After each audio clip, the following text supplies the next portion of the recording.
ओम शांति। 2 मई 2021 बाबा के अव्यक्त महावाक्य हैं। रिवाइज मुरली है 23 दिसंबर 87 की। मुरली का सार है मनन शक्ति और मगन स्थिति। आज डबल ताजधारी, डबल राज्य अधिकारी बनाने वाले बाप विशेष अपने डबल विदेशी बच्चों से मिलन मनाने आए हैं। बाप दादा देख रहे हैं कि चारों ओर के डबल विदेशी स्नेही सहयोगी सदा सेवा के उमंग उत्साह से स्नेह और सेवा दोनों में आगे बढ़ते जा रहे हैं। हर एक के मन में ये उत्साह है कि हमें बाप दादा की प्रत्यक्षता का झंडा लहराना है। हर दिन उत्साह के कारण संगम युग को उत्सव प्रमाण अनुभव करते उड़ते जा रहे हैं, क्योंकि जहाँ हर समय उत्साह है, चाहे बाप दादा से याद द्वारा मिलन मनाने का, चाहे सेवा द्वारा प्रत्यक्ष फल प्राप्त होने के अनुभव के उत्साह में, दोनों उत्साह हर घड़ी हर दिन उत्सव का अनुभव कराते हैं। तो बाबा हम बच्चों की उत्साह में रहने की डिग्री देख रहे हैं। तो बाबा कहते जितना ही हम इस नशे में रहते हैं, संगम युग के नशे में, तो संगम युग को हर एक बच्चा उत्सव के रूप में बाबा कहते मनाते हैं, तो उतना ही जीवन में उत्साह बना रहता है। बाबा कहते दुनिया के लोग विशेष उत्सव के दिन उत्साह का अनुभव करते हैं, लेकिन ब्राह्मण आत्माओं के लिए संगम युग ही उत्साह का युग है। बाबा कहते दुनिया में तो जब कोई त्यौहार होता है, उत्सव होता है, सिर्फ उसी दिन के लिए सब आत्माओं में उत्साह आता है, लेकिन संगम युगी आत्माएं अर्थात हम ब्राह्मण बच्चे इस पूरे युग को ही उत्साह से मनाते हैं, एक उत्सव के रूप में मनाते हैं। बाबा कहते हर दिन नया उत्साह उमंग उल्लास स्वतः ही अनुभव होता रहता है।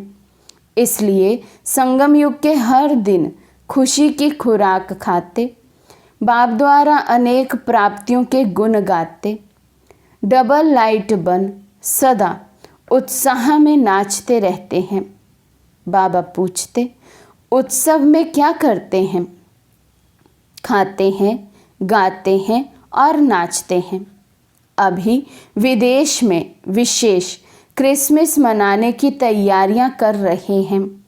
खाना गाना बजाना और नाचना यही करेंगे ना, और मिलन मनाएंगे। आप हर दिन क्या करते हो? बाबा कहते अभी बाबा क्रिसमस की बात कर रहे हैं, या वैसे भी देखें तो कोई भी उत्सव आता है तो बाबा कहते उसमें यही सब करते हैं, खाना गाना बजाना नाचना और सब मित्र संबंधियों से मिलन मनाना। तो बाबा कहते आप बच्चे भी हर दिन पूरा ही संगम युग क्या करते हैं? अमृत वेले से लेकर रात तक यही काम करते हो ना। सेवा भी करते हो, सेवा अर्थात ज्ञान डांस करते हो, बाप दादा के गुणों के गीत आत्माओं को सुनाते हो, तो रोज उत्सव मनाते हो ना। तो बाबा ने कौन सा डांस सिखाया हमें? ज्ञान डांस। और बाबा कहते गीत गाते हैं बाबा के गुणों के गीत।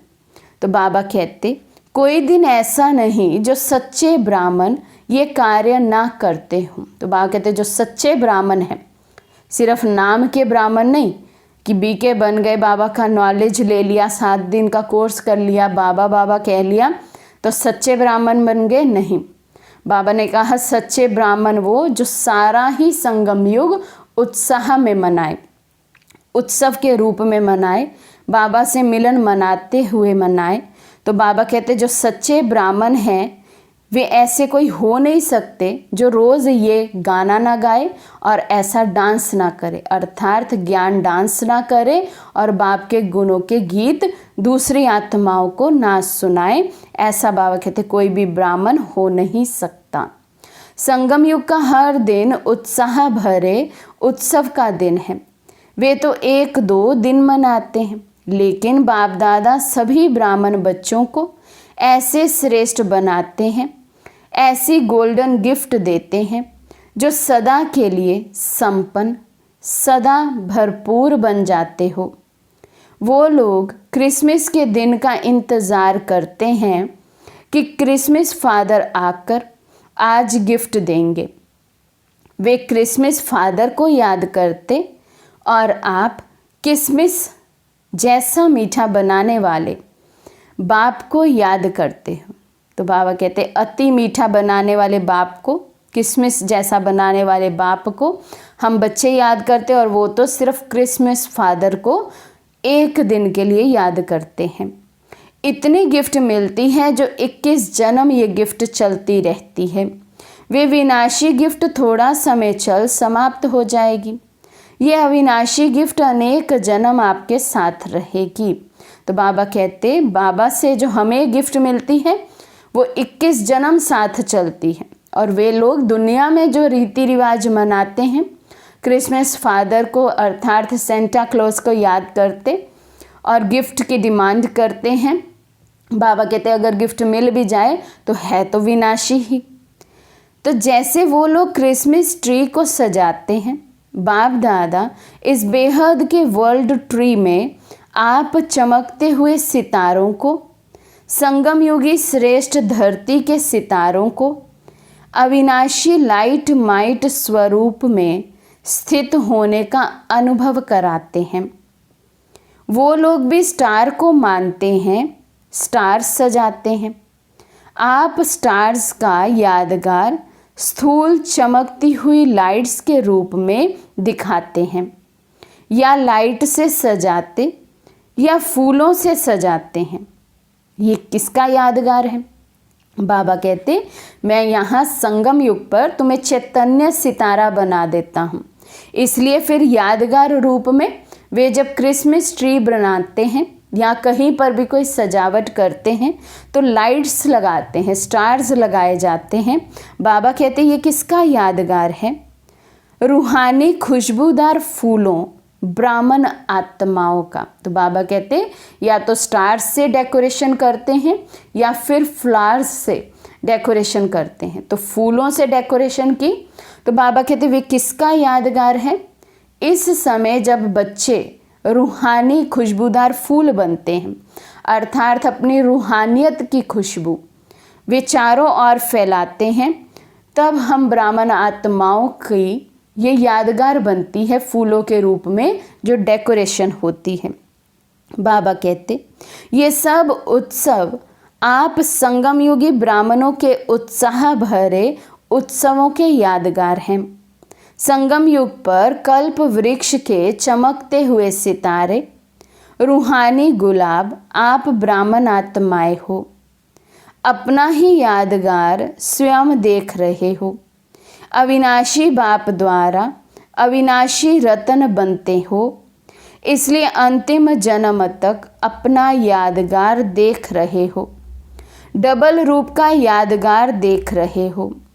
संगम युग के रूप का यादगार भिन्न भिन्न रूप से रीति से दिखाते हैं और दूसरा भविष्य देव पद का यादगार देख रहे हैं। ना सिर्फ अपने रूप का यादगार देखते हो, लेकिन आप श्रेष्ठ आत्माओं के श्रेष्ठ कर्मों का भी यादगार है। बाप और बच्चों के चरित्र का भी यादगार है। तो अपना यादगार देख सहज याद आ जाता है ना कि हर कल्प हम ऐसी विशेष आत्माएं बनते हैं, बने थे, बने हैं और आगे भी बनते रहेंगे। तो बाबा कहते भिन्न भिन्न रूप से बाबा हमें हमारे यादगार याद दिलाते हैं, लेकिन सभी यादगार बने बाबा कहते संगम युग के आधार से हैं। यहाँ जैसा हम कर्म करते हैं वैसा हमारा फिर भक्ति मार्ग में यादगार बन जाता है। तो बाबा कहते अपने यादगार को देखकर ये विशेष नशा चढ़ता है, विशेष ये याद आती है कि हम ही कल्प पहले भी बने थे, अभी भी बन रहे हैं और कल्प बाद भी हम ही बनेंगे। बाप दादा ऐसे सदा याद में रहने वाले जिन्हों का यादगार अभी है, ऐसे बच्चों को देख हर्षित हो रहे हैं। तो कैसे बच्चों को बाबा देख खुश होते हैं? जिन बच्चों का अभी हर कर्म यादगार रूप में फिर बाद में पूजा जाए, माना इतने श्रेष्ठ कर्म हो हमारे कि वो यादगार स्वरूप बन जाएं। तो बाबा कहते हैं और ये होगा किनका, किनके श्रेष्ठ कर्म होंगे? जो सदा बाबा की याद में रहते होंगे। इसलिए बाबा ने कहा कि बाप दादा किन बच्चों को देखकर खुश होते हैं, हर्षित होते हैं? जो सदा बाबा की याद में रहते हैं और इस याद में रहने के कारण ही फिर उनका यादगार रूप में गायन होता है। बाबा कहते याद में रहने वालों का ये यादगार है। याद का महत्व यादगार देख रहे हो तो डबल विदेशी बच्चों को अपना यादगार देख खुशी होती है ना। बाप दादा को डबल विदेशी बच्चों को देख डबल खुशी होती है। क्यों?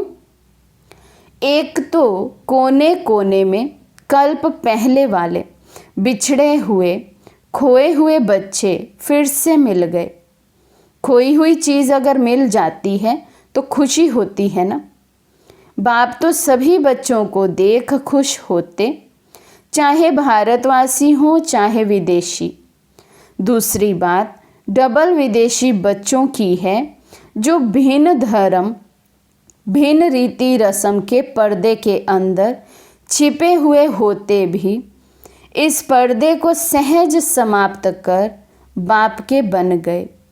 ये पर्दा हटाने की विशेषता है। पर्दे के अंदर से भी बाप को जानने की विशेषता डबल विदेशियों की है। तो डबल खुशी हो गई ना। डबल विदेशी बच्चों का निश्चय और नशा अपना अलौकिक है। बाप दादा आज चारों ओर के डबल विदेशी बच्चों को विशेष सदा उत्साह में रहने वाले, हर दिन उत्सव मनाने वाले, हर दिन वरदाता बाप द्वारा विशेष वरदान व विशेष आशीर्वाद लेने की डायमंड गिफ्ट बड़े दिल से बड़े दिन के लिए दे रहे हैं। सदा उत्सव भरी जीवन भव। तो आज बाप दादा वरदान रूप में हमें सदा ही हमारी जीवन जो है वो उत्सव भरी हो, ऐसा वरदान दे रहे हैं। सदा सहज उड़ती कला के अनुभवी श्रेष्ठ जीवन भव। अच्छा, आज बाप दादा वतन में 3 प्रकार के बच्चों को देख रहे थे। 3 प्रकार कौन से देखें? पहला नंबर वर्णन करने वाले, दूसरा मनन करने वाले, तीसरा अनुभव में मगन रहने वाले। ये 3 प्रकार के बच्चे देश विदेश के सभी बच्चों में देखे। वर्णन करने वाले ब्राह्मण अनेक देखे। तो मेजॉरिटी बच्चे, बाबा कहते सबसे अधिक संख्या किन बच्चों की देखी? जो केवल वर्णन करने वाले हैं। ज्ञान सुनाने में बहुत तेज हैं, ज्ञान अच्छा लगता है, मुख से ज्ञान निकलता है, लेकिन धारणा में कमजोरी है, मनन शक्ति नहीं है, मंथन नहीं चलता अपने अंदर, केवल जो सुना है उसको सुना रहे हैं, जिसको बाबा दूसरे शब्दों में तोते मुआफिक कहते हैं, रटा हुआ सुना रहे हैं। तो बाबा कहते मेजॉरिटी बच्चे ऐसे देखे। मनन करने वाले बीच की संख्या में देखे। अनुभव में मगन रहने वाले उससे भी कम संख्या में देखे। वर्णन करना अति सहज है, क्योंकि 63 जन्मों के संस्कार हैं। एक सुनना, दूसरा जो सुना वे वर्णन करना, ये करते आए हो। बाबा कहते 63 जन्म यही कुछ किया है, सुना है, फिर जो सुना है उसको सुनाते रहे हैं। फिर चाहे वो वेद शास्त्र कथा कहानियाँ रही हो या फिर इधर उधर की व्यर्थ बातें रही हों, तो कुछ भी है, बाबा कहते ये संस्कार 63 जन्म से बहुत पक्का है, सुनना और सुनाने का। तो बाबा कहते भक्ति मार्ग है ही सुनना या कीर्तन द्वारा, प्रार्थना द्वारा वर्णन करना। साथ साथ देह अभिमान में आने के कारण व्यर्थ बोलना, ये पक्के संस्कार रहे हैं। जहाँ व्यर्थ बोल होता है वहाँ विस्तार स्वतः ही होता है। स्वचिंतन अंतर्मुखी बनाता है। बाबा कहते जिस आत्मा में ये संस्कार है अधिक बोलने का, तो वे पक्का संस्कार है व्यर्थ में जाने का, तो वे आत्मा कभी भी, बाबा कहते इसका मतलब अंतर्मुखी नहीं है। स्वचिंतन में उसका समय नहीं जा रहा, उसका समय जा रहा है पर चिंतन में, व्यर्थ चिंतन में, व्यर्थ बोल में, सुनी सुनाई फिर आगे सुनाने में। बाबा कहते पर चिंतन वर्णन करने के विस्तार में लाता है। तो वर्णन करने के संस्कार अनेक जन्मों के होने के कारण ब्राह्मण जीवन में भी अज्ञान से बदल ज्ञान में तो आ जाते हैं।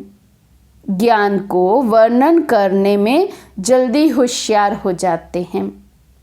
वर्णन करने वाले वर्णन करने के समय तक खुशी व शक्ति अनुभव करते हैं, लेकिन सदा काल के लिए नहीं। जब किसी को सुनाएंगे तो फुल फोर्स में उमंग उत्साह आ जाएगा, लेकिन सदा काल के लिए वो खुशी रहे, वो नशा रहे कि सच में ही हमें इतना ऊंच ज्ञान मिला है। बाबा कहते उसमें फिर परसेंटेज है। मुख से ज्ञानदाता का वर्णन करने के कारण शक्ति और खुशी, ये ज्ञान का प्रत्यक्ष फल प्राप्त हो जाता है, लेकिन शक्तिशाली स्वरूप सदा खुशी स्वरूप नहीं बन सकते। बाबा ने कहा क्योंकि ज्ञानदाता का ज्ञान मुख से निकलता है और उस ज्ञान में उस ज्ञानदाता का ही वर्णन करते हैं, इसलिए खुशी भी रहती है उस समय और शक्ति का भी अनुभव करते हैं, लेकिन वे सिर्फ तब तक जब तक सुना रहे हैं। तो इसलिए बाबा कहते फिर भी ज्ञान रतन है और डायरेक्ट भगवानुवाच है, इसलिए यथाशक्ति प्राप्ति स्वरूप बन जाते हैं। मनन करने वाले सदा जो भी सुनते हैं उनको मनन कर स्वयं भी हर ज्ञान की पॉइंट का स्वरूप बनते हैं। मनन शक्ति वाले गुण स्वरूप, शक्ति स्वरूप, ज्ञान स्वरूप और याद स्वरूप स्वतः ही बन जाते हैं। तो बाबा कहते जो बच्चा ज्ञान का मनन चिंतन करता है, मंथन करता है, वो आत्मा गुण स्वरूप बन जाती, शक्ति स्वरूप, ज्ञान स्वरूप और याद स्वरूप। और उसमें भी बाबा कहते मेहनत नहीं, स्वतः ही बन जाती। मनन करने से ही आत्मा शक्तिशाली गुणवान बन जाती है। बाबा कहते क्योंकि मनन करना अर्थात बुद्धि द्वारा ज्ञान के भोजन को हजम करना। अब सुबह मुरली सुनी, भोजन तो खा लिया, लेकिन सारा दिन फिर उसका मनन नहीं किया, मंथन नहीं किया, तो भोजन खाया लेकिन उसको पचाया नहीं। तो इसलिए बाबा कहते फिर वो हजम नहीं होता है, हजम नहीं हुआ तो शक्ति का रूप नहीं लेता है। इसलिए ज्ञान सुना लेकिन मनन नहीं किया, चिंतन नहीं किया, मंथन नहीं किया, तो फिर कुछ देर बाद ही वो सारी मुरली भूल जाती है। तो बाबा कहते जैसे स्थूल भोजन अगर हजम नहीं होता है तो शक्ति नहीं बनती है, सिर्फ मुख के स्वाद तक रह जाता है। ऐसे वर्णन करने वालों को भी सिर्फ ज्ञान मुख के वर्णन तक रह जाता है, प्रैक्टिकल धारणा नहीं होगी। थोड़ा सा भी पेपर आएगा तो क्या क्यों में उलझ जाएंगे। थोड़ा सा भी कुछ हो जाएगा, परिस्थिति आ जाएगी तो साथ ही में स्थिति भी नीचे हो जाती है, डगमग हो जाती है, क्योंकि कभी मनन किया ही नहीं तो आत्मा फिर शक्तिशाली कैसे बनेगी। तो इसलिए बाबा कहते माया जो कागज के रूप में है उसको भी शेर समझकर वहीं डर कर रुक जाते हैं। तो बाबा कहते ऐसे वर्णन करने वालों को भी सिर्फ ज्ञान मुख के वर्णन तक रह जाता है, लेकिन वे बुद्धि द्वारा मनन शक्ति द्वारा धारण कर शक्तिशाली बन जाते हैं। तो बाबा कहते जो मनन करने वाले हैं वो अपनी बुद्धि को ज्ञान स्वरूप बना लेते हैं, बुद्धि को यूज करते हैं। तो ज्ञान में यूज करने के कारण बुद्धि फिर शक्तिशाली बन जाती है और धारणा भी आत्मा कर सकती है, फिर धारणा कर और शक्तिशाली बन जाती। बाबा कहते मनन शक्ति वाले सर्व बातों के शक्तिशाली आत्माएं बनते हैं। मनन करने वाले सदा स्वचिंतन में बिजी रहने के कारण माया के अनेक विघ्नों से सहज मुक्त हो जाते हैं, क्योंकि बुद्धि बिजी है तो माया भी बिजी देख किनारा कर लेती है। दूसरी बात, मनन करने से शक्तिशाली बनने के कारण स्वस्थिति कोई भी परिस्थिति में हार नहीं खिला सकती। तो मनन शक्ति वाला अंतर्मुखी सदा सुखी रहता है। समय प्रमाण शक्तियों को कार्य में लगाने की शक्ति होने के कारण जहाँ शक्ति है वहाँ माया से मुक्ति है। तो ऐसे बच्चे विजयी आत्माओं की लिस्ट में आते हैं। तो मनन करने वाले बच्चे, ज्ञान का मंथन करने वाले बच्चे बाबा कहते विजयी आत्माओं की लिस्ट में आ जाते हैं, क्योंकि मनन करने से आत्मा शक्तिशाली बन जाती है, बुद्धि तीक्ष्ण हो जाती है, तो माया के हर सूक्ष्म से सूक्ष्म रूप को भी फिर पहचान सकते हैं। तो इसलिए बाबा कहते वे फिर विजयी रहते हैं। तीसरे बच्चे सदा सर्व अनुभवों में मगन रहने वाले। तो पहली तरह के बाबा ने बच्चे देखे जो केवल ज्ञान का वर्णन करने वाले हैं, लेकिन ज्ञान का मनन नहीं करते, इसलिए शक्ति स्वरूप नहीं बनते हैं, ना ही फिर ज्ञान को प्रैक्टिकल जीवन में जब कोई परिस्थिति आती है तो यूज़ भी नहीं कर पाते हैं। दूसरे बच्चे बाबा ने देखे मनन करने वाले। तो बाबा ने उनकी विशेषता बताई कि कितना ज्ञान का मंथन करते हैं, मनन करते हैं, तो वो ज्ञान स्वरूप, शक्ति स्वरूप, गुण स्वरूप स्वतः ही बन जाते हैं, सहज रीति से ही बन जाते हैं। तो ऐसे बच्चों के सामने अगर कोई परिस्थिति आती भी है तो बाबा कहते क्योंकि आत्मा शक्तिशाली होती है मनन करने के कारण, तो वो ज्ञान का स्वरूप उस समय बनकर अपनी जिस शक्ति को यूज़ करना चाहे उस शक्ति को उस समय यूज़ कर विजयी बन जाती है। फिर अब तीसरी तरह के बच्चों की बाबा बात सुना रहे हैं। बाबा कहते जो तीसरे बच्चे बाबा ने देखे वे सदा सर्व अनुभवों में मगन रहने वाले।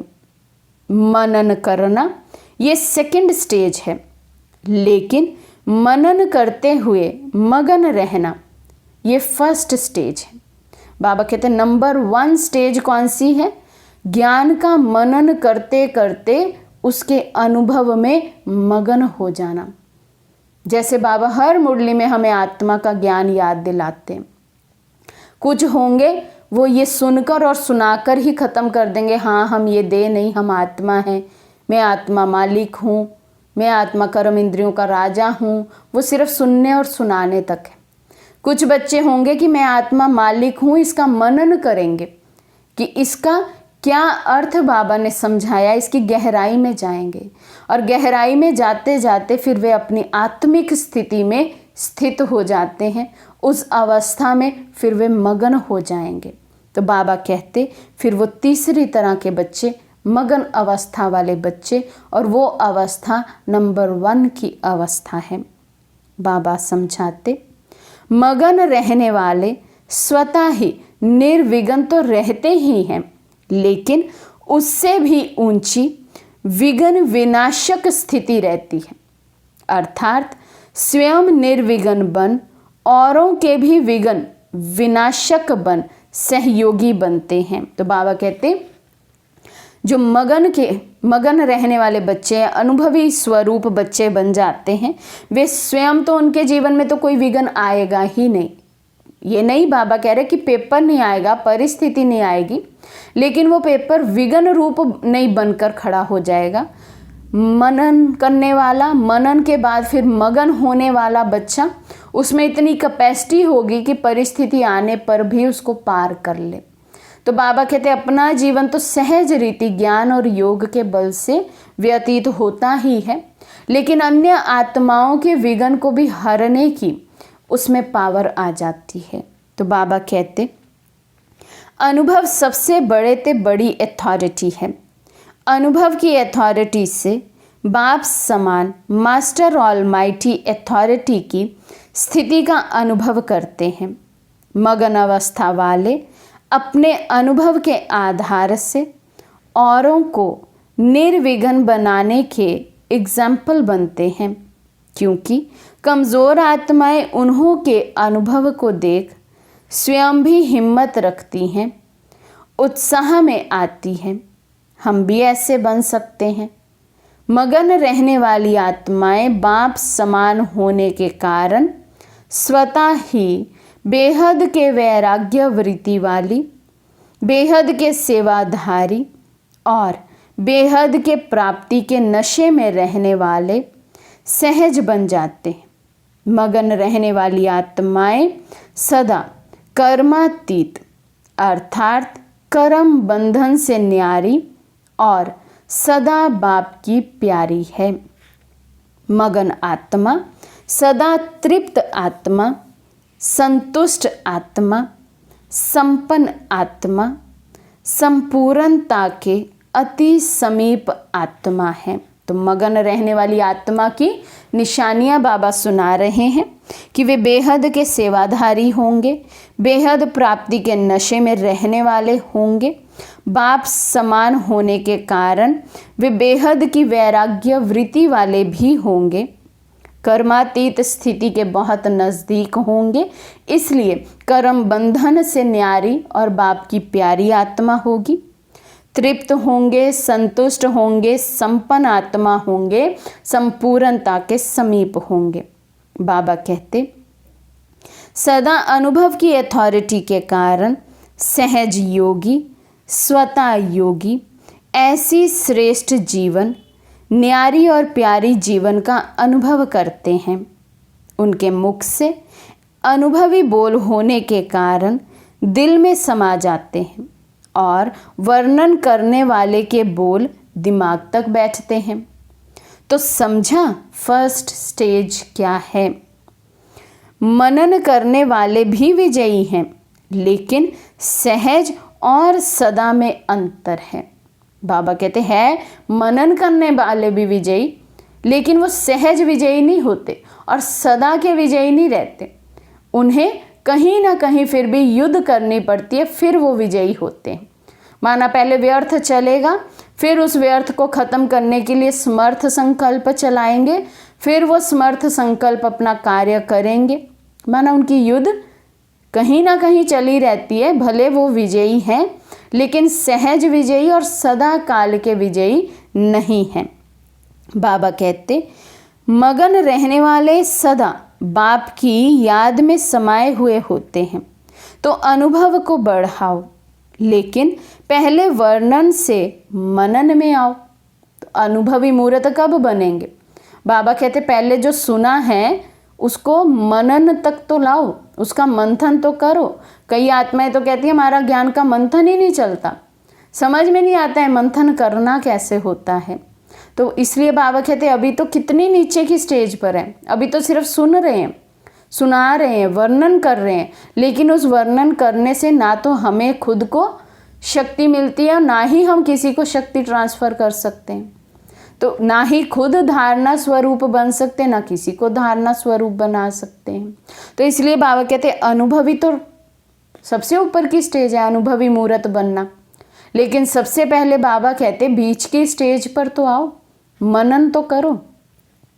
बाबा समझाते, मगन रहने वाले सदा बाप की याद में समाये हुए होते हैं, तो अनुभव को बढ़ाओ, लेकिन पहले वर्णन से मनन में आओ। मनन शक्ति मगन स्थिति को सहज प्राप्त करा लेती है। मनन करते करते अनुभव स्वतः ही बढ़ता जाएगा। मनन करने का अभ्यास अति आवश्यक है। अभ्यास पड़ जाना चाहिए। बाबा कहते चलते फिरते उठते बैठते अंदर में ज्ञान का कुछ ना कुछ पॉइंट चलता ही रहे। इसलिए मनन शक्ति को बढ़ाओ। सुनना और सुनाना तो अति सहज है। मनन शक्ति वाले मगन रहने वाले सदा पूज्य, वर्णन करने वाले सिर्फ गायन योग्य होते हैं। तो बाबा कहते हैं जो सिर्फ वर्णन करते हैं ज्ञान का, सुना है सुना रहे हैं, अनुभव कुछ नहीं, मनन स्वयं का कुछ नहीं, वे सिर्फ गायन योग्य बनते। हो सकता है उनमें सुनाने की कला बहुत अच्छी है, उनकी वाणी में दम हो सुनाने के स्टेज तक सिर्फ, तो बाबा कहते वे गायन योग्य बन जाते हैं। उनका गायन हो जाएगा, हाँ ये बहुत अच्छा ज्ञान सुनाते हैं, बहुत अच्छी अच्छी बातें सुनाते हैं। लेकिन बाबा कहते जो मनन शक्ति वाले हैं और मगन स्थिति वाले हैं, वे पूजे भी जाते हैं, पूजनीय भी बनते हैं। तो बाबा कहते सदा अपने को गायन पूजन योग्य बनाओ। समझा? हाँ, बाबा कहते केवल गायन योग्य नहीं, पूजन योग्य भी बनाना है। माना मनन भी हो, अनुभव भी हो, सब कुछ हो। बाबा कहते सेवाधारी तो तीनों हैं, लेकिन सेवा का प्रभाव नंबरवार है। सुनने और सुनाने वाला भी सेवाधारी है, मनन करने वाला भी सेवाधारी है, मगन रहने वाला भी सेवाधारी है। लेकिन बाबा कहते फिर सेवा का प्रभाव जो है वो नंबरवार है। सिर्फ सुना है और सुना रहे हैं तो बाबा कहते हैं ज्ञान तलवार में योग का जोहर नहीं है।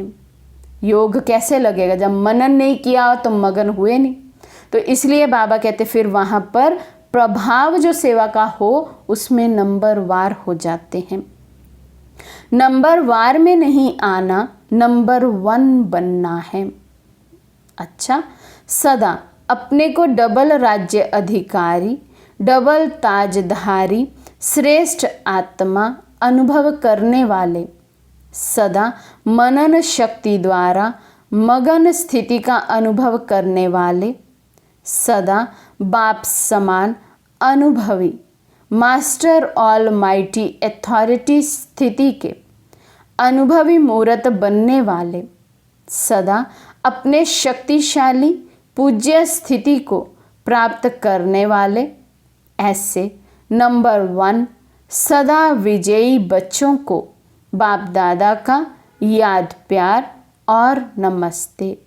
हम रूहानी बच्चों की रूहानी बाप दादा को दिल व जान शिकवा प्रेम से नमस्ते नमस्ते नमस्ते जी।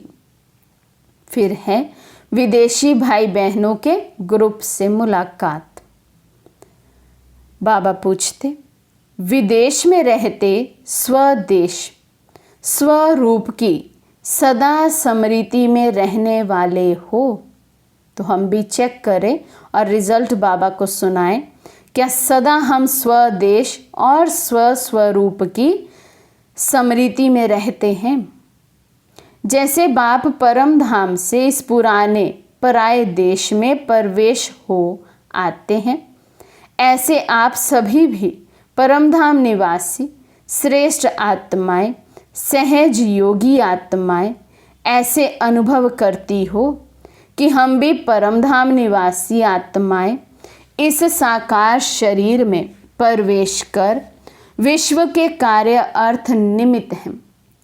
तो शिव बाबा कहते जैसे शिव बाबा को सदैव ये याद रहता है कि मैं परम धाम से आया हूँ, इस पराये देश में पराये शरीर में मैंने प्रवेश किया है, क्योंकि मुझे इस पराये देश को पराये विश्व को बदलना है, विश्व के कार्य के अर्थ निमित्त बनकर आए हैं। तो बाबा कहते ऐसे ही आप बच्चों को भी याद रहता है, आप भी अवतरित हुई आत्माएं ब्राह्मण आत्माएं हो। शूद्र जीवन समाप्त हुई, अब शुद्ध ब्राह्मण आत्माएं हो। ब्राह्मण कभी अपवित्र नहीं होते, ब्राह्मण अर्थात पवित्र। तो बाबा पूछते तो ब्राह्मण हो या मिक्स हो? कभी कभी पवित्रता भंग हो जाती है या सदैव की संपन्न और संपूर्ण पवित्रता को धारण कर लिया है। संपन्न संपूर्ण पवित्रता मनसा वाचा कर्मणा, तीनों लेवल की पवित्रता की बाबा बात कर रहे हैं। बाबा कहते दोनों नाव में पांव रखने वाले नहीं, एक ही नाव में दोनों पांव रखने वाले। तो ब्राह्मण आत्माएं अवतरित आत्माएं हैं। बाबा कहते ये नहीं कभी शूद्र बन जाओ दिन भर में, कभी फिर ब्राह्मण बन जाओ। अमृत वेले ब्राह्मण हैं, नुमा शाम के समय ब्राह्मण हैं, बीच के दिन का कुछ पता नहीं, कब शूद्र बन गए कब ब्राह्मण बन गए। बाबा कहते दोनों नाव में तो नहीं सवार, एक ही नाव में दोनों पांव रखो। तो बाबा कहते वैसे भी जो भी आत्माएं अवतार बनकर आई हैं, अवतार रूप से प्रसिद्ध हैं, वे किस लिए आती हैं? श्रेष्ठ परिवर्तन करने के लिए ना। तो आप अवतारों का काम क्या है? विश्व परिवर्तन करना, रात को दिन बनाना, नरक को स्वर्ग बनाना। कितना बड़ा कार्य है, कितना बड़ा कर्तव्य है। क्या इतनी बड़ी रिस्पॉन्सिबिलिटी की महसूसता है हमें?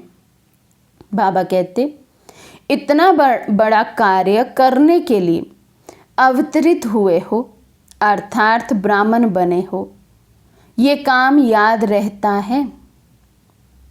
लौकिक सर्विस भी किस लिए करते हो? इनकम भी कहाँ लगाने के लिए? सेंटर खोलने के लिए करते हो व लौकिक परिवार के लिए करते हो? बाबा कहते जो लौकिक जॉब करते हैं, सर्विस करते हैं, वे किस भाव से जाकर सर्विस करते हैं? क्या इस भाव से करते हैं कि जो ये गुण है मेरे में बाबा ने भरा हुआ, इसको यूज़ करके अगर मैं इनकम करती हूँ तो उस इनकम पर भी सबसे पहला हक यज्ञ का है, मुझे यज्ञ में अपना सफल करना है, इसलिए बाबा के दिए हुए इस गुण को मैं कार्य में लगा रही हूँ। तो बाबा कहते अगर ये लक्ष्य रहता है कि कमाई भी ईश्वरीय कार्य में लगाने के लिए करते हैं, लौकिक कार्य करते भी सेवा ही याद रहती है, और किसके डायरेक्शन से करते हो? जब बाप की श्रीमत प्रमाण करते हो तो जिसकी श्रीमत है वही याद आएगा ना। इसलिए बाप दादा कहते हैं लौकिक कार्य करते भी सदा अपने को ट्रस्टी समझो, ट्रस्टी भी हो और वारिस भी हो, चाहे कहाँ भी रहते हो, लेकिन मन से समर्पित हो तो वारिस हो। वारिस का अर्थ ये नहीं कि मधुबन में आकर रहो, लेकिन सेवा क्षेत्र पर रहते भी अगर मन से मेरापन नहीं है, अर्थात समर्पित हैं, तो वारिस है। बाबा कहते ऐसा नहीं है कि अगर कोई सरेंडर्ड जीवन जी रहा है तो वही बाबा के वर्षे का अधिकारी है, वही वारिस बच्चा है। नहीं, बाबा कहते भल प्रवृत्ति में भी रहो, भल कुमार कुमारी अपने घर में भी रहे, लौकिक जॉब भी करे, सर्विस भी करे, लेकिन अगर वहाँ रहते भी, अपने अपने स्थान पर रहते भी बुद्धि से समर्पित है बाबा के आगे, बुद्धि में जरा भी मेरापन नहीं है, संकल्पों में मेरापन नहीं है, तो बाबा कहते उसे भी वारिस ही कहेंगे। वारिस का अर्थ ये नहीं कि मधुबन में आकर रहो, लेकिन सेवा क्षेत्र पर रहते भी अगर मन से मेरापन नहीं है, अर्थात समर्पित हैं, तो वारिस हैं। तो बाबा पूछते तो सरेंडर हो या अभी कर्म बंधन के अंडर हो? जब मन से समर्पित हो गए तो समर्पित आत्मा को बंधन नहीं लगेगा, क्योंकि सरेंडर हो गए, माना सभी बंधनों को भी सरेंडर कर दिया। अगर मन को कोई भी बंधन खींचता है तो समझो बंधन है, बाकी आता है और चला जाता है तो बंधन नहीं। तो हम अवतार हैं, ऊपर से आए हैं, ये सदा स्मृति में रखो। अवतार आत्माएं कभी शरीर के हिसाब किताब के बंधन में नहीं आएंगी, विदेही बनकर के कार्य करेंगी, शरीर का आधार लेते हैं लेकिन शरीर के बंधन में नहीं बंधते। तो ऐसे बने हो, देह का आधार लिया हुआ है लेकिन बाबा कहते इसका बंधन नहीं है। एक सेकंड में शरीर से अशरीरी होना चाहें तो सहज रीति हो जाए, ऐसा अभ्यास, ऐसी स्थिति हो। बाबा कहते तो सदा अपने को शरीर के बंधन से न्यारा बनाने के लिए अवतार समझो। इस विधि से चलते रहो तो सदा बंधन मुक्त, न्यारे और सदा बाप के प्यारे बन जाएंगे। अच्छा, आज का वरदान है, अपनी विजय व सफलता को निश्चित समझकर सदा निश्चिंत रहने वाले निश्चय बुद्धि भव। अपनी विजय व सफलता को निश्चित समझकर सदा निश्चिंत रहने वाले निश्चय बुद्धि भव। जो बच्चे सदा बाप में, स्वयं के पाठ में और ड्रामा की हर सीन की एक्ट में 100% निश्चय बुद्धि हैं, उनकी विजय व सफलता निश्चित है। 100% जो निश्चय बुद्धि हैं, बाबा कहते उनकी सदा ही विजय है, निश्चित है विजय। निश्चित विजय होने के कारण वे सदा निश्चिंत रहते हैं। उनके चेहरे से चिंता की कोई भी रेखा दिखाई नहीं देगी। उन्हें सदा निश्चय रहता है कि ये कार्य व ये संकल्प सिद्ध हुआ ही पड़ा है। उन्हें कभी किसी बात में क्वेश्चन नहीं उठ सकता।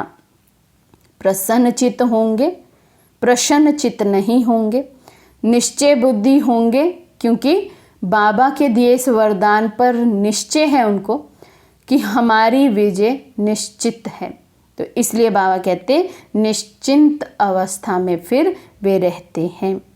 स्लोगन है, सुनने सुनाने में भावना और भाव बदल देना ही वायुमंडल खराब करना है। कहीं से कोई बात सुनी, सुनाने वाले ने किसी और भाव से सुनाई, आगे जाकर हमने और किसी के पास वो बात ट्रांसफ़र की, लेकिन उसमें उस आत्मा के भाव के साथ अपना भाव भी मिक्स कर दिया, माना उसका भाव बदल गया। तो बाबा कहते ऐसा करना भी वायुमंडल बनाता है व्यर्थ का, और व्यर्थ का वायुमंडल बनाने का फिर हम पर बोझ आता है। इसलिए बाबा कहते हैं झरमुई झगमुई की बातों में हमें नहीं आना है। ज्ञान सुनना है, ज्ञान ही सुनाना है, ताकि हम इन पाप कर्मों से अब बचते रहें। अच्छा, ओम शांति।